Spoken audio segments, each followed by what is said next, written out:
On the night of December 20th in the Huachuca Mountains of southern Arizona, a motion sensor tripped at 8:27 in the evening.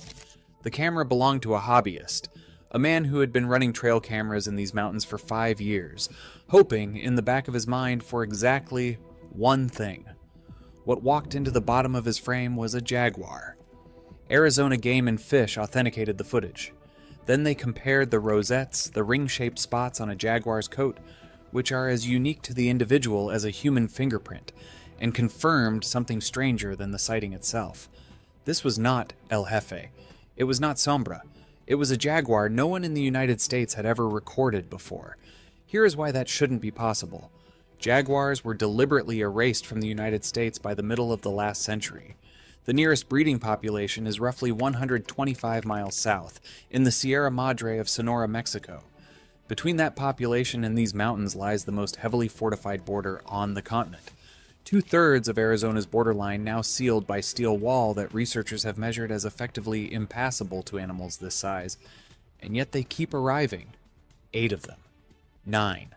One after another for 30 years, walking north into a country that killed every one of their kind. Nobody can say for certain how they're getting through. And the deeper you go, the stranger the question becomes.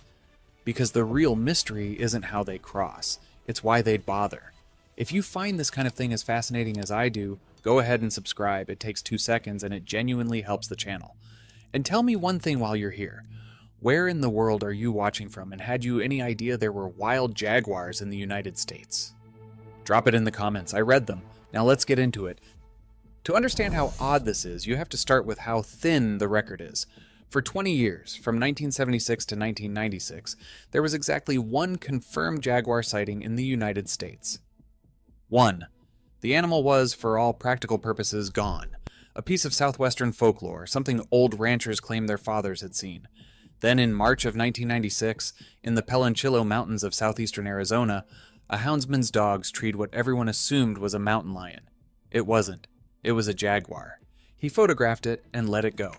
6 months later, in the Babaquavari Mountains to the west, it happened again. A second jaguar, a second set of photographs, a second animal that walked away alive. 2 sightings half a year apart, in a country that hadn't reliably seen one in decades. The following year, the U.S. Fish and Wildlife Service relisted the jaguar as an endangered species. And because of those rosettes, biologists could do something they'd never been able to do before. Count individuals. Not sightings, individuals. Since 1996, roughly 8 to 9 distinct jaguars have been documented in the American Southwest, each one identified by spot pattern. Each one, in effect, a name. Macho B, an old male believed to be 15 or 16, who was captured and radio collared in 2009 and died in the aftermath, a case that still generates argument.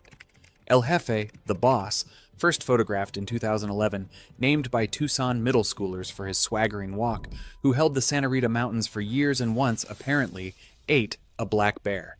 Sombra, Shadow, photographed in the Chiricahuas repeatedly since 2016. Yooko, who worked the Huachucas and was shot by a rancher after crossing back into Sonora in 2018. That's the record. 8 or 9 cats in 30 years, in a country the size of this one, which is precisely what makes the pattern so hard to dismiss. Because they were not always rare here, not remotely. Jaguars once ranged across the southern United States, through Arizona and New Mexico, into Texas, into Louisiana, into California. In Theodore Roosevelt's lifetime, they prowled as far north as the Grand Canyon and the Gila Wilderness. This was jaguar country, and had been for thousands of years. Then we removed them, and the record of how is unusually specific. In 1906, a trapper killed a female jaguar in the Chiricahua Mountains and sold her 2 cubs as pets.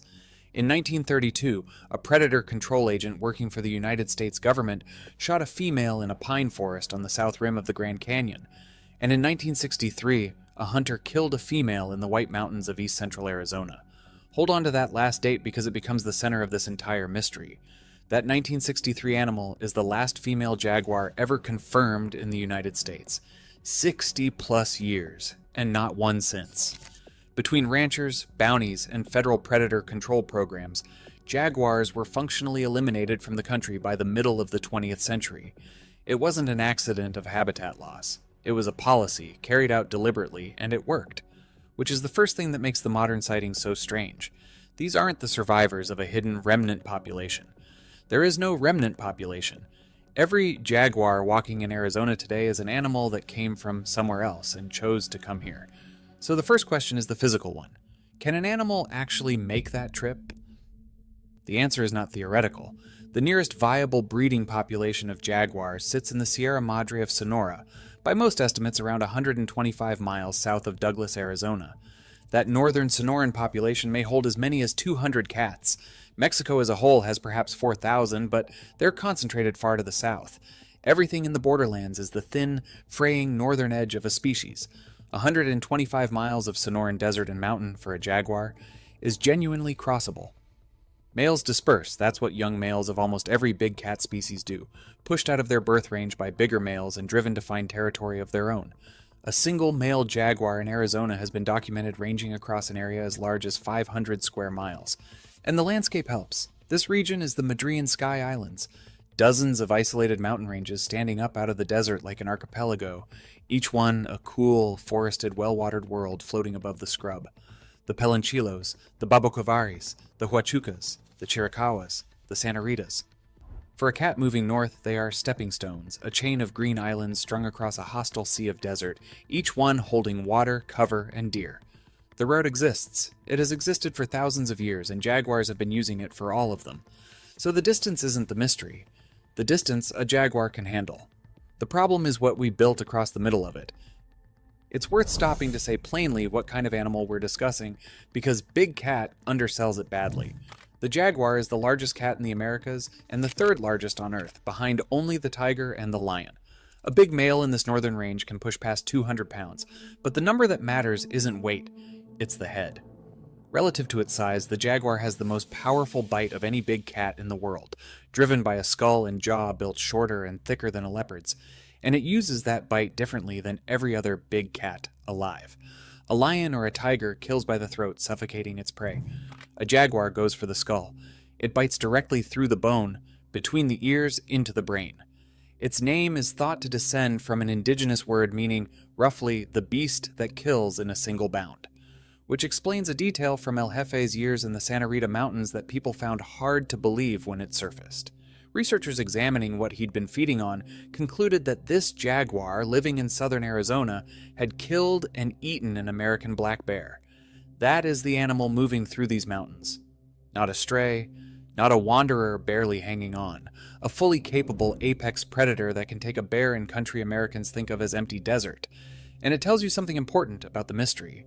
Whatever is bringing these cats north, it isn't weakness or starvation. They are not stumbling into Arizona half dead. They arrive in good condition, establish territories of hundreds of square miles, hunt successfully for years, and in several documented cases walk all the way back to Mexico afterward. Whatever the reason for the journey, they are more than equipped to make it. Here's where the story stops making sense. Roughly 2/3 of Arizona's border with Mexico is now blocked by border wall, and in the sections that matter, this is not a fence. It's steel bollards standing up to 30 feet tall with gaps between them of about 4 inches, wide enough to pass a hand through sideways. Not a jaguar. And we know what that does because it's been measured. A multi-year camera study across roughly 100 miles of border barriers found an 86% collapse in successful wildlife crossings where steel wall had replaced the old vehicle barriers.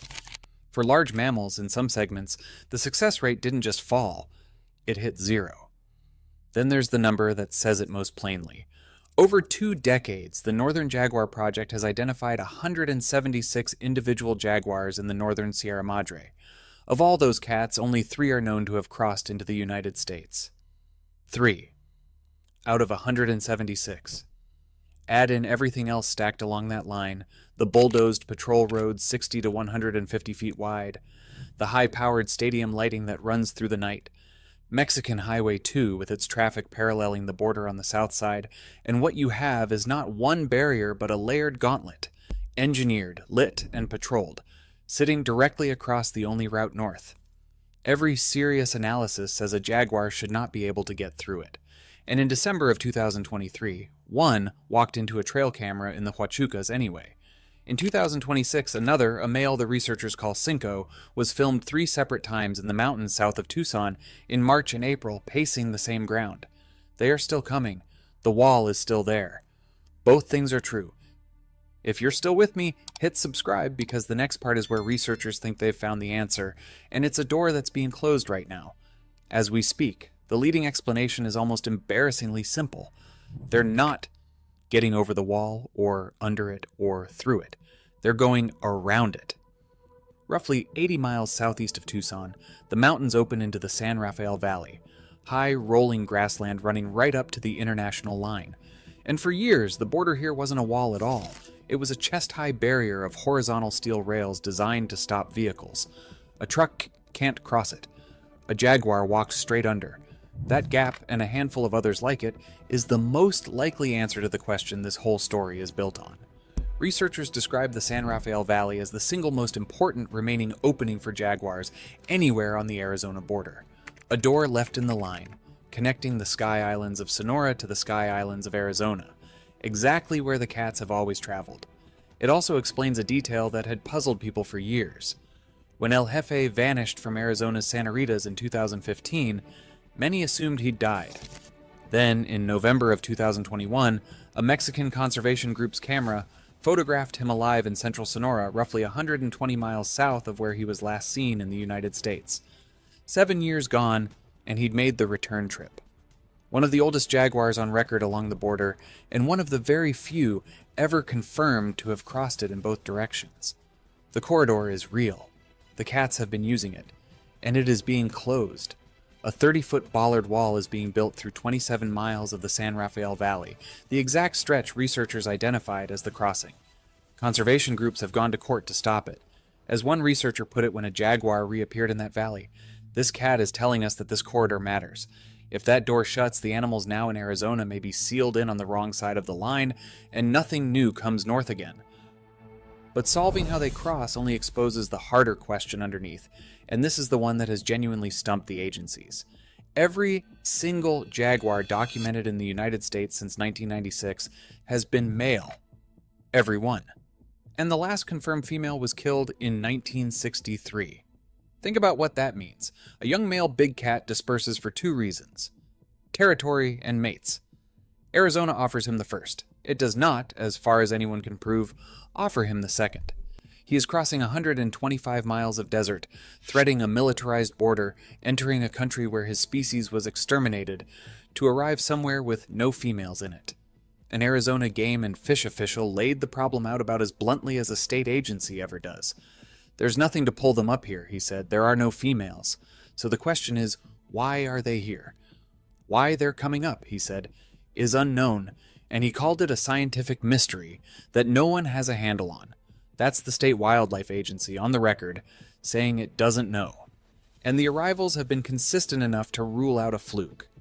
From 1996 through 2017, there was at least one jaguar record in the Arizona, New Mexico, and Sonora borderlands every single year.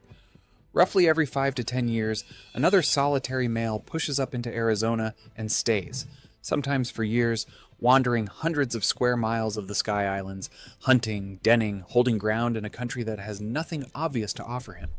They're not passing through by accident. They arrive, they settle in, and some of them stay until they die or turn back. So what would explain it? There is one answer, and it's the reason conservationists watch every new sighting so closely. It's a single, quiet piece of logic that the researchers who work these mountains keep returning to. Every one of those males had a mother. Female jaguars behave differently than males. They don't disperse far from where they were born.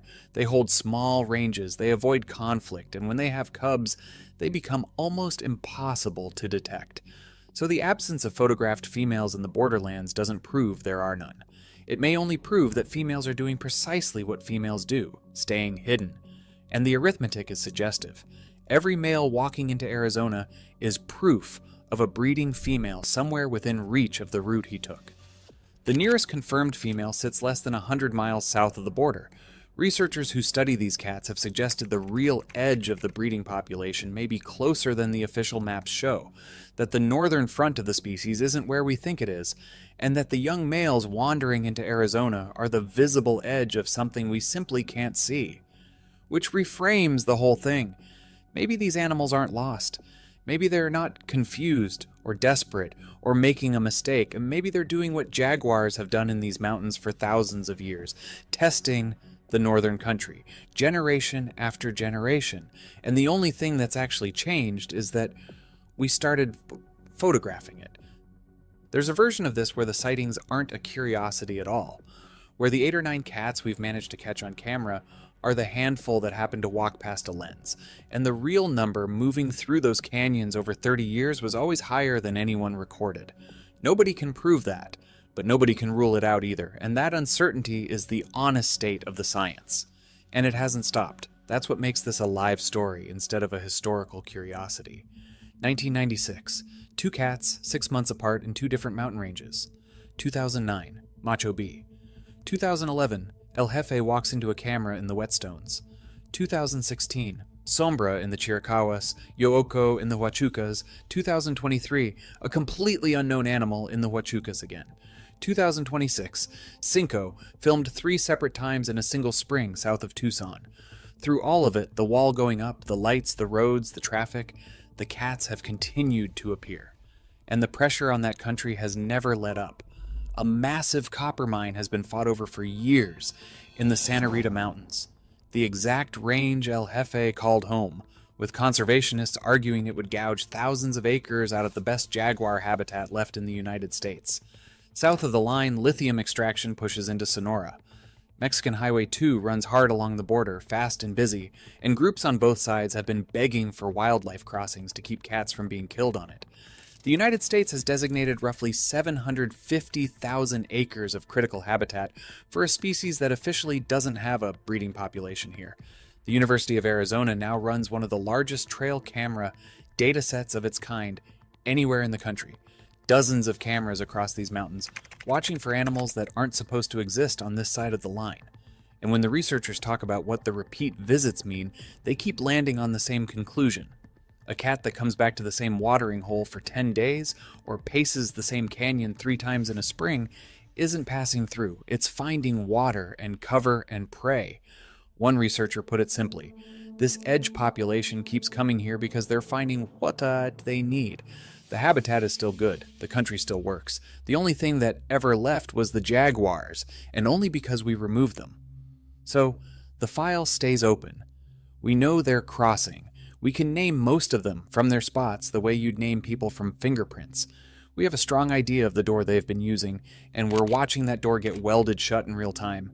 27 miles at a stretch. What nobody can explain, not the state agency, not the federal one, not the researchers who've spent decades on these ranges, is why an animal would make that journey toward a country with no mate waiting in it, over and over for 30 years. Maybe there's something out there we haven't photographed yet. Maybe the females are closer than the maps say. Maybe a jaguar simply knows what its great-grandmother knew, that the mountains north of the line are good country, and always were. What is known is that the Sky Islands are still standing, the way they have stood for millions of years, holding their water and their deer and their oak forests above the desert. That every few years, something moves between them north through a gap in a wall, and that on some night this year or the next, in a canyon nobody is standing in, a motion sensor is going to trip at some odd hour, and a cat that officially isn't there is going to walk out of the dark, look into the lens and disappear again.